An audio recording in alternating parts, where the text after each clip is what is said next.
grateful to be here and amongst very accomplished panelists. And without much ado, let's get started on the future of finance for leadership. So Vidya, I'd probably like to start with you. And before asking you, I just want to share a little anecdote that happened with me. So I'm a business and leadership coach, and I've been coaching CFO of a large group of banks. It was very interesting coaching conversation that we were having. And what this person told me was, person is very, very extremely accomplished, highly knowledgeable. And during their board meeting, the chairman, appreciated and acknowledged their performance, but, said there's something missing in you. Although you're doing your finance part very well, I do find that you're not so involved in many other business aspects, especially innovation, strategy, and stuff like that, which the chairman was expecting a lot more. So considering that, it was an important topic in our coaching conversation, and since you are part of, the HR fraternity as well, I would like to hear your thoughts on, for finance leaders, how do we drive innovation? How can we have a culture of continuous learning and improvement, right? So what are your thoughts on that? So first, a big thank you to Patabi sir for inviting me here. I feel like I feel very underaccomplished whenever I'm sitting in a room filled with chartered accountants. It's been a while since I've been in such a room and very intellectual, crowd. So I'm actually feeling a little intimidated. I am a chartered accountant, but over the last 10 years, I have shifted in my career and moved into HR. First initially in Goldman Sachs and right now in Wells Fargo. But coming back to the question on just how, as finance leaders and perhaps as leaders more broadly, how do we drive greater innovation? How do we bring a greater culture of continuous improvement? Probably three things that I'll call out. First, I think more than anything else, anyone at a sort of leadership position, really important that you first understand the business. Whether you're in HR, whether you're in finance, whether you're in any, especially this sort of supporting corporate functions, extremely important that you speak the business language. You understand how your company makes money, because the advice that you're giving as a finance professional, as an HR professional, comes from that deep understanding. So if not anything, while you're great at your numbers, while you understand the detail, if you lack the context from a business perspective, you've missed a very, very, important aspect of anyone playing sort of an advisory, role. So having come from the business, since I spent many years in investment banking, now sitting in, in sort of an HR role, I stay away from throwing policy. I stay away from, saying this is what is allowed, this is not, what is allowed, and really focus on how can I help the business achieve their outcomes. And so I would encourage the same thing of all, finance professionals. The second thing I'd call out is, in addition to understanding the business, especially in large corporations or places where we have lots of people, is when you're hiring, hire for future skills. I think we're always looking at the today and the now, and with the change in technology, moving so much more digital, I think it's important that we're hiring for the future. And if you don't have that skill today, then at least invest in upskilling, because you're going to be, displacing people very quickly, given their inability to scale up to what the future really requires. And then the third thing, since I am an HR professional, I can't stop from saying that any behavior that is not rewarded, that is not recognized, is never going to sustain, long term. So where you're seeing innovation, call out that behavior, recognize that behavior, and over a period of time, it tends to become the DNA of the organization. Wonderful insights, Vidya. So just to add on to what you said prepare for future skills. That's really great. So people who are already at a senior leadership level, because, like the example I gave you, it was a group CFO of a large bank. And still they felt, the innovation, the culture, all those were missing. So is there anything in specific you would like to add on there for senior professionals?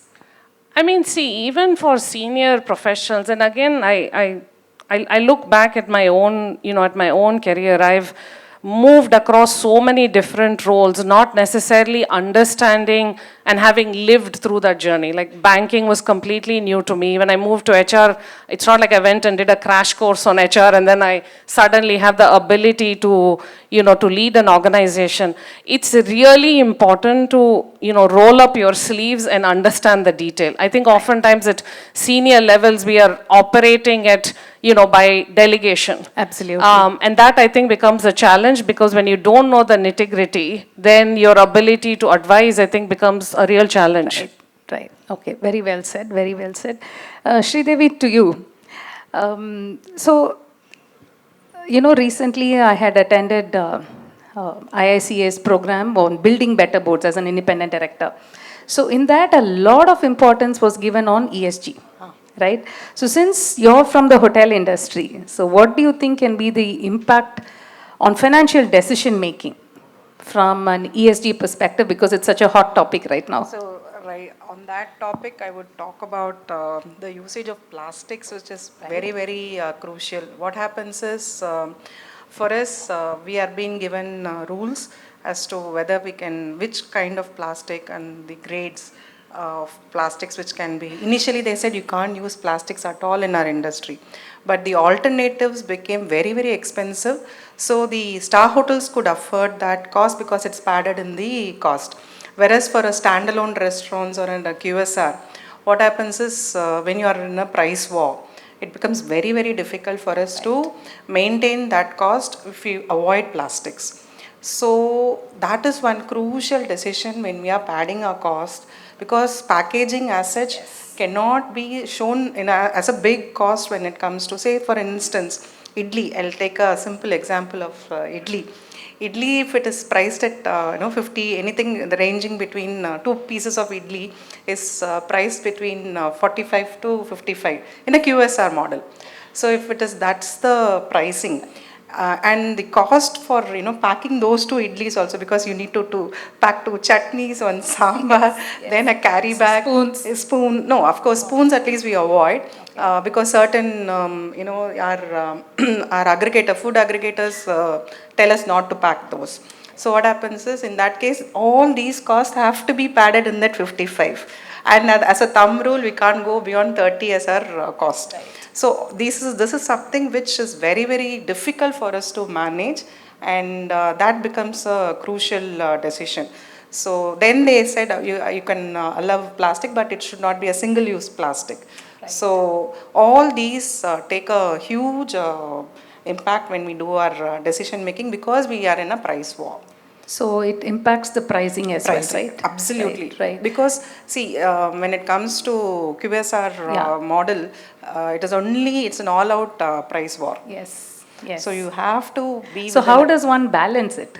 But you can't. Certain places you will be losing when you are doing your costing. Right. You will be bleeding in one item. That has to be compensated in with something which is your unique. You will have a USP. Right. Your restaurant will have a USP. Yes, something unique. Yeah. Unique. So you have to manage your cost in those, which will be your hot seller.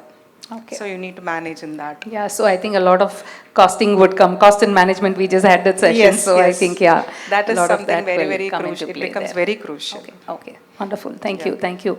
Aparna, to you. So there's another incident that comes to my mind.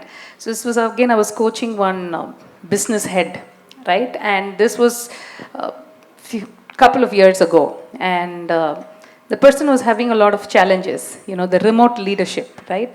And not just that, was not able to manage the team conflicts, so many different things which was part of our coaching. And that leads me to ask you, now that you have work from home, work from anywhere, right? In this digital age, what leadership skills do you think are essential for a leader to develop in a digital era? What is essential? Okay, thank you for that question, and thank you, Mr. Patabi, for giving me this opportunity. It feels like I've come back home. Prime Academy, I'm always grateful, because this is where the journey started, right? So it's very nostalgic, and I'm grateful I'm here. So to your question on leadership in this era, right, it is In the last 20 years that I've been part of, the corporate world, it has been a constant evolution. And, Mr. T.G. Suresh spoke about how the changes one by one add up, and here we are at a cusp where a lot of things have changed definitively to such an extent that perhaps we will never go back to where we were like maybe 5 years back. I think it was inconceivable for offices to have people working from home. We may have had maybe a few hundred people in the organization who were working remotely. Cut to, in 2020, March 13th or 14th, literally the entire organization for us, we are a large people intensive organization, 2 lakh people working from home, and we switched instantly, and what was like, in a week, we had the infrastructure, we had the technology, we had the tools. Of course, the leadership and the softer aspects we developed. Now to come back to work is a challenge, right? Absolutely. And that is where I think we are saying, well, come back 3 days a week. To your point on how do we handle leadership, like I said, we had the technology, we had the tools, we had the framework, but really it is the connect with people which is so vital, because we often say that employees stay because they have a friend in the organization. Yes. And if that friend is your boss, Nothing then like it. nothing like it. And, that became very difficult to establish. When we started, the productivity rose because we all knew each other, we knew the methods, we knew the processes. But we are a living organization, we change. And in 6 months, we had big organizational changes, we had leadership churn, and in about 2 years, nearly 60% of the organization is new. Wow. We've not worked together, we don't know each other. How do you not just survive but also thrive in an environment like that became a challenge.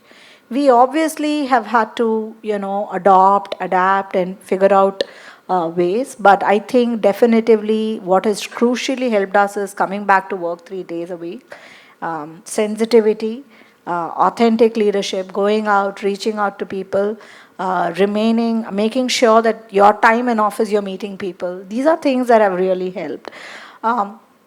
There is also the other aspect that we've all now developed, which is to do just rapidly adopt technology at a pace that was never there before, right? True. I think we've got AI at our footsteps. Again, Mr. T.G. Suresh referred to saying we don't know what is, when you're talking about intelligence, can it replace you? Why not, right? And we are at that cusp, and there is that change that we have now got to deal with. So every year begets a change. So all of us have to constantly keep changing. So how comfortable are you to change? How comfortable are you to learning newer skills? So I think some of the fundamental aspects of leadership is to lead authentically, which means to say when you don't know, ask, be vulnerable, try and make an effort to reach out to people when they are in office, especially in an industry like us where we continue to work in remote, make time, establish that human connect. And 3, rapidly figure ways of learning. I think upskilling, learning, technology, it's so crucial, right? Especially AI is not something that's there in the future. It is already happening right now, yes. Quite significantly and at scale. In our own functions, we are doing tremendous stuff, and every time when I look at the output, it is indeed, baffling. And so that's the next change. So if we all have to keep learning and we all have to keep figuring how to do. Very, very well said. And like you said, I think change is the only constant. That also leads me to ask you another thing. Now, it's a global village. It's all shrunk, right? So with large organizations, how does one manage remotely, the teams remotely? Like nothing like having a face-to-face discussion definitely and managing in person, but when the teams are spread across geographies, what insights would you like to share? I think to each manager their own, but what has helped is that every single day I have a conversation with my direct report, right? I try and make sure that every 3 days I've had a conversation with my direct report. Don't get into transaction. If you can, just have a video call, which doesn't have to do anything to do with an agenda. There should be no agenda for the call. It's just a simple one-on-one. Start with checking on, how the person is feeling. I think these are things that, we've completely overlooked. We look at people like a machine or a transaction or a to-do list. How do you break that and be more empathetic and start from that standpoint? And then, of course, you need to have a connect where you perhaps meet every 3 months for sure in person. Otherwise, at least, and for different levels, like for example, my own direct reports, I spoke about one-on-one, but to an extended team, I try and meet every month. There is a bunch of people who I meet every week. So you need to have that reaching out and making sure communication is not stopping, because that's the other thing. We keep changing. We need to communicate change. And that, I think, is one of the most critical aspects of working in a remote environment, is how do you communicate everything that is changing, right? So debriefs and communication and having no agenda meetings and continuing to have a cadence so that people know, what to expect when, right? Those are good things that you can, perhaps imbibe. Very well said. I think what you said on establishing an emotional connection, that really stood out for me, and knowing how to be emotionally intelligent and connect with your teams on a periodic basis. That was really good. Thanks for that, Aparna. Over to you, Deepa. So here again, what I would like to ask you is, I want to share another example out here. So this person, again, a client of mine, a coaching client of mine, who was extremely good technically. And the person was actually shortlisted to become the next CFO. However, what was coming in the way of his promotion was he lacked finesse, the communication skills. Aparna just touched upon the communication aspects as well. So, and even me, like I remember, the early part of our careers, we were more focused on the technical aspects, knowing how to, mastering the finance or, contribute more. But now as a coach, I'm able to see a perspective shift that's come in. So from your perspective, I'd like to hear from you. What do you think are essential as the futuristic finance skills, apart from, of course, the technical knowledge? Yeah. Thank you, Sangeetha. And as everyone else have said, thank you, Patabi sir, for calling us. This is an honor to come back to your place where everything started, like Aparna said. Okay, so, and I also told Patabi sir when he told me about this panel that I'm not a CFO, have never been a CFO or in accounts or in audit. He said, that's all right, you know enough about strategy to come and speak. So with that disclaimer, I'll speak about this. I've observed the CFO's office from very close quarters, and I've observed the managing director's office where I'm working. There are few things that have not changed about the role of the CFO, and it's very important to look at those things. Strong functional fundamentals, you mentioned strong technicals. I think that's there. You mentioned attention to detail. That's important because when you're dealing with balance sheets, the size that Aparna is dealing with or you are dealing with, it's impossible to have every detail, but you have to have attention to pick what might be off. And I think that's a big skill. Analytical skills, always important because that's where we score over non-finance professionals, and we have to keep that differentiation. There are a few things that have been added to this, and maybe I'll frame it as business partnership, which is also a word that's being used very often in companies. But more than that, I think it's aligning to the core purpose of the organization. And as long as the CFO is aligned to that core purpose, he becomes strategic by default. And every decision is viewed against the lens of whether this makes me stronger towards my purpose or not. We work in healthcare, so our purpose is very clear that we have to deliver the best outcomes for patients. So if every decision, every cost, every capital investment is viewed against that lens, that's the biggest value that a CFO can bring to the table, and not merely a financial view. You asked a question about innovation, and I think I have an example which happens, right? We sometimes have to invest ahead of the curve for innovation, and those are experimental and those are risks. And in healthcare, That's important because we have to push the boundary of what is possible for the outcome for the patient. And there, if the CFO is only looking at a spreadsheet and looking at ROCE, that's not the way to do it. So to be an effective CFO who can keep the organization at the cutting edge, you have to have the ability to look at what is investment, what is experiment, and what is good cost. And good cost is very important in a services organization, because it's not just about people walking around, it's about the quality of those people, and it's about how those people feel. Because if our employees don't feel happy, they will not make patients happy. So aligning to the organizational purpose, approving innovation, approving good cost, focusing on the consumer. We have now CFOs needing to focus on the consumer. Suresh sir spoke about how management accountants are delivering insights which actually shape the product or the offering. And I think this is very important. We are not there to be price barriers or service barriers. We are there to be value creators. And to drive value behavior, like Vidya said, you have to reward the right behavior and therefore create a culture of value creating behavior. The CFOs who hold the purse strings play a very important role in that. What cost do you approve? What cost do you deprioritize? That makes a big difference to what culture you are building in the organization.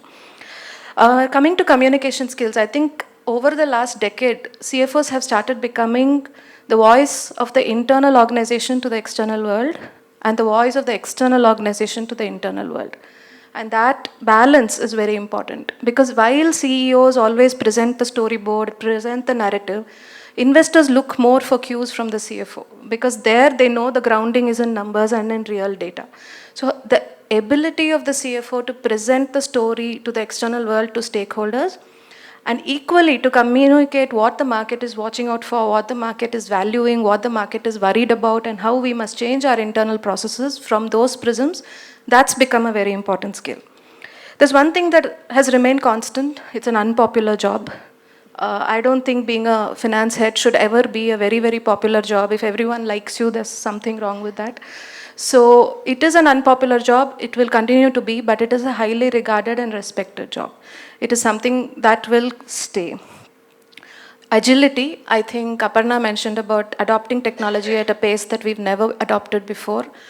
Similar things happened. We are a healthcare organization during COVID. What do you do? Our people have to take the biggest risk of treating sick patients, and they have to go put their lives on the line. As finance professionals, we could not do much, right? We just have to be at the back end. But what we could do, we did, which is we arranged huge amounts of funding for vaccination, huge amounts of funding for extra beds, huge amounts of oxygen concentrators. A lot of that, we gave all the nurses a pay hike because they were taking those risks. So those things are things that finance should and always will support, and that way you build credibility within the organization that you care. So competitive behavior, I think all CFOs now have a handle on what competition is doing. I think that's become base case. So risk signaling, unpopular job, but very, very, very important. Have to speak the truth to power, have to have that ability to speak the truth to power, and that is a skill that's becoming even more respected today, more than ever. I'd like to finish with a couple of points which are always expected of a CFO, are baseline for a CFO, but are becoming differentiators as far as individual CFOs are concerned. First is unimpeachable integrity. I think there is a valuation upside for companies where the CFO is seen to be morally upright and of unimpeachable integrity. All of you in the room are already CFOs or will become one very shortly, and that is a differentiator that nobody must be able to pierce or take away from you, and that's very important. There are words like we hear in the boardrooms about North Star, compass, conscience keeper. I think earlier we used to say steward and custodian, but today it's conscience keeper. Because the drive for profits, the drive for profitability, the drive for valuation is so high, and the need to create wealth at pace is so strong that it's very easy for a board, for the management to get carried away by an opportunity and to even borderline consider maybe gray practices. But I think the CFO has to take a stand at that point, be the person who calls this out, be the person who gatekeeps this for the organization, and those organizations which have such a CFO will be the ones with the 15-20% differential upside on their share price than the organizations that don't do this. And I think this is very important, and that's why maybe because what you grow up with are values that you'll hold for your lifetime, and the temptation is very, very high to cross that line. And I think if we hold on to it, we will make India a much more credible country, and that's about it. Thanks. Wonderfully said, Deepa. Very, very nice. So it leads me to, two things. One is, you touched upon all the different aspects. That was fabulous. So I think, what is your take on the triple bottom line, which is the people, planet, and